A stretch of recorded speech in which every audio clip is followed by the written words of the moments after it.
Seja como André. Um dos dois que ouviram João falar e o seguiram era André, irmão de Simão Pedro. E ele encontra primeiro seu próprio irmão Simão e disse-lhe: Nós encontramos o Messias, que é sendo interpretado o Cristo. E ele o trouxe a Jesus. E olhando Jesus para ele, disse: Tu és Simão, filho de Jonas, tu serás chamado Cefas, que traduzido significava uma pedra. Evangelho segundo João, capítulo 1, versículo 40 ao 42. Você já sentiu o peso de saber que alguém que você ama está longe de Cristo, mas trava diante da tarefa de levá-lo até Ele? A pressa por parecer sábio e a insegurança teológica, o medo da rejeição, tudo isso paralisa, mas discípulos hoje do que qualquer perseguição externa jamais paralisou. No entanto, o Evangelho de João apresenta um homem que resolveu esse dilema sem escrever um só tratado de apologética. André não é lembrado por seus sermões, mas por uma única frase e por um único gesto. Ele encontrou o sermão e levou a Jesus. Se você quer saber como conduzir pessoas a Cristo sem depender da sua própria eloquência, observe com atenção o que este texto revela sobre o primeiro discípulo que se tornou um levador de almas. O discípulo que ouviu antes de conduzir. Antes de ser apresentado como alguém que leva outro a Jesus, André é apresentado como alguém que ouviu e seguiu. O texto sagrado registra que ele foi um dos dois discípulos de João Batista que no dia anterior ouviram o precursor apontar para Jesus e declarar: Eis o Cordeiro de Deus. Naquele mesmo instante, André deixou o mesmo que conhecia para seguir aquele que não conhecia por completo. Esse detalhe histórico não é acessório, é o alicerce de tudo o que vem depois. Você não pode oferecer a outra pessoa aquilo que você mesmo ainda não reconheceu. Muitos se frustram ao tentar falar de Cristo porque pulam essa etapa. Querem produzir fruto de um encontro que nunca tiveram. A capacidade de conduzir alguém a Jesus nasce, sem exceção, da experiência pessoal e genuína de tê-lo seguido primeiro. Não existe atalho. Antes de ser um levador de almas, André foi um seguidor de Cristo.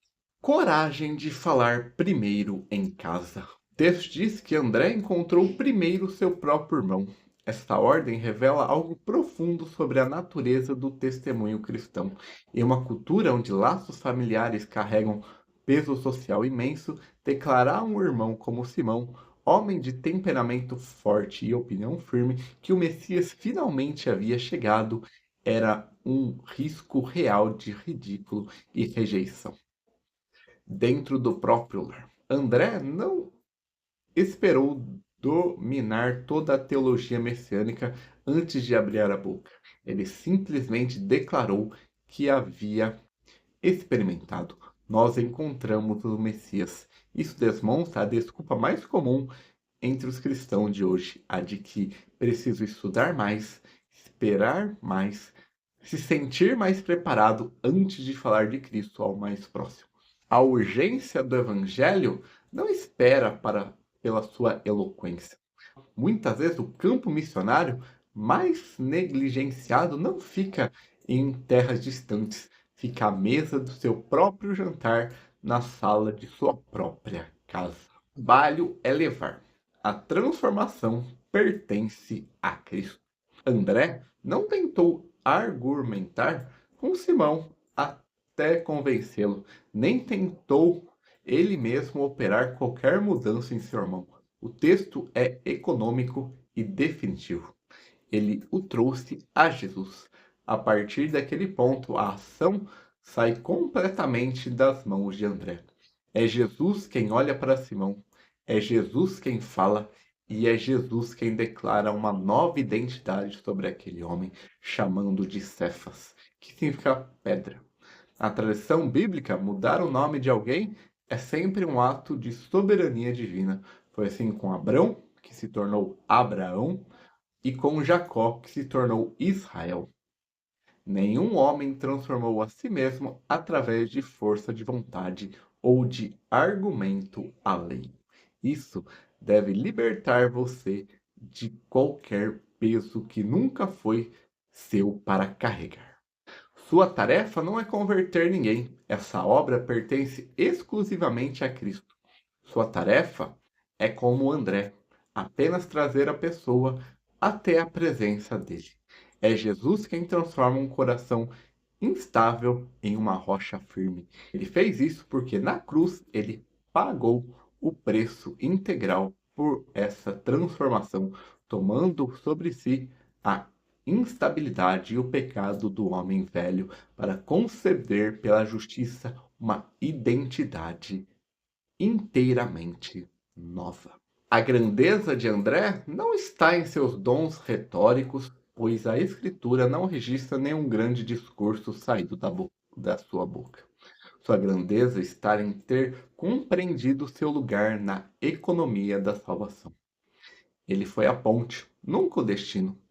Todo o peso de transformação da nova identidade de vida eterna repousa exclusivamente sobre a pessoa e a obra de Jesus Cristo, o único que tem autoridade para olhar para um pecador e declarar que ele se tornará.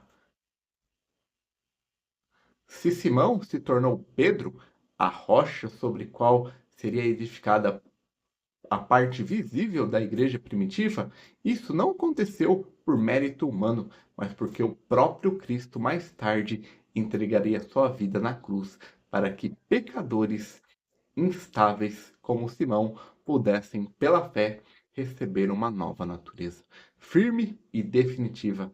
A cruz é o fundamento sem a qual nenhum Simão se torna Pedro e nenhuma vida se torna nova. Se você ainda não foi trazido à presença de Jesus, esse é o momento.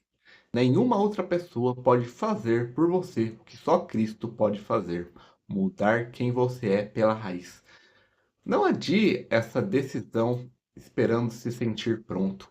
Venha exatamente como Simão veio, sem mérito algum, e deixou que ele mesmo declarasse sobre a sua vida uma identidade nova, comprada pelo seu sangue na cruz. E se você já conhece a Cristo, pare de esperar pela oportunidade perfeita ou pelo argumento perfeito. Existe alguém dentro da sua própria casa que precisa ser levado até Jesus hoje. Não tente convertê-lo, apenas o conduza. O trabalho de transformar já foi e continua sendo exclusivamente de Cristo. Pai querido, nós te agradecemos porque a salvação nunca dependeu da nossa eloquência, mas inteiramente da suficiência do teu Filho. Reconhecemos que, como Simão, éramos instáveis e que somente pela obra consumada de Jesus na cruz podemos receber uma identidade nova e firme diante de ti. Pedimos que tu nos conceda a mesma simplicidade de André, para que sejamos fiéis em trazer aqueles que amamos a presença de Cristo, confiando que a tua soberania fará a obra que está além do nosso alcance. Que toda a glória por qualquer vida transformada esteja unicamente tua, agora e para sempre, em nome de Jesus. Amém. Amém.